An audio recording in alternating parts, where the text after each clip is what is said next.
वर्णन आता है।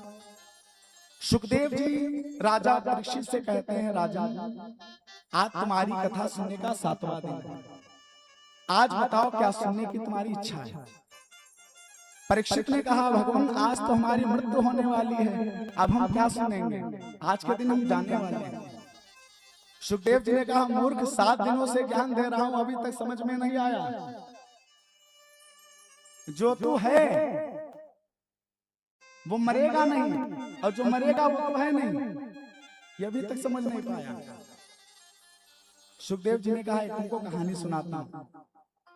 एक राजा था, शिकार खेलने के लिए जंगल गया, अचानक रास्ता भटक गया। अब बेचारे ने सोचा कहां जाऊं, तो एक बहेलिए की झोपड़ी थी। तो बहेलिए की झोपड़ी के अंदर जब उस राजा ने प्रवेश किया तो देखा क्या, झोपड़ी में मलमूत्र फैला पड़ा। गेट खटखटाया, बाहर आओ। बहेलिया बाहर आया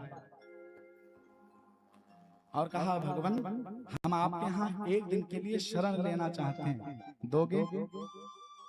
बहेलिए ने कहा, पहले झोपड़ी हमारी देख लो। अब जब राजा अंदर गया तो देखा क्या, एक किनारे मलमूत्र त्याग करने का स्थान बना, छत पे पशु मरे हुए पड़े हैं, मांस लटक रहा है, हड्डियां बिखरी पड़ी हुई हैं। राजा ने कहा, यहाँ नहीं रह पाएंगे। कहा, कोई बात नहीं, जाइए। परंतु आसपास देखा घनघोर जंगल, कोई है नहीं। तो राजा ने कहा, एक दिन के लिए स्थान दे दो।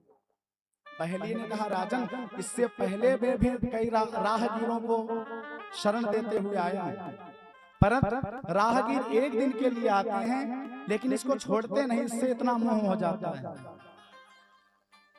राजा परीक्षित ने कहा, नहीं नहीं बहेलिया, मैं तुमको वचन देता हूं, मैं एक दिन रहूंगा, कल प्रातःकाल होते हुए खाली करके चला जाऊंगा।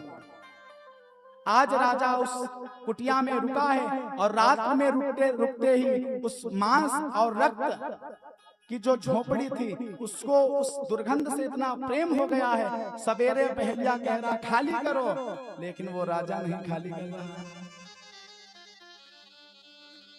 क्या खाली ना करना उचित है उसका? राजा परीक्षित ने कहा, महाराज ऐसा कौन मूर्ख राजा था जो एक दिन की शरण लेके वचन देकर उसने तोड़ दिया, और वो भी इतनी गंदगी जगह में? वो राजा कौन था? सुखदेव जी ने कहा, अरे मूर्ख, वो राजा कोई और नहीं कोई था।